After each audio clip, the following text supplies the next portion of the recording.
Туркменский народ был создателем в средние века мировой империи туркмен-сельджуков, значимость которой в мировой истории трудно переоценить, когда он стал основной силой в мире ислама, противостоящей агрессии воинствующего католицизма в лице крестоносцев из стран Западной Европы, рвавшихся на Ближний Восток в Иерусалим, к земле обетованной и гробу Господню.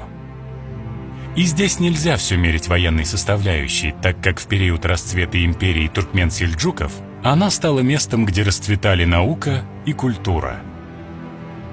Но не все вечно под луной.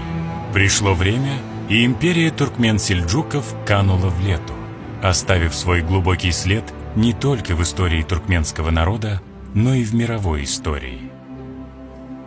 И это была не последняя империя в истории туркменского народа. Накануне нового времени заметную роль в истории и культуре Ближнего и Среднего Востока сыграли созданные туркменами государства Кара-Коюнлу и Ак-Коюнлу.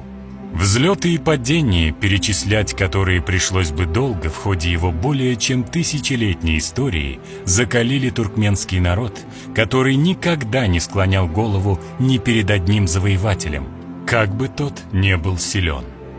И хотя история Туркменистана изобилует военными угрозами со стороны иноземных завоевателей, тем не менее туркменский народ в таких суровых условиях своего исторического бытия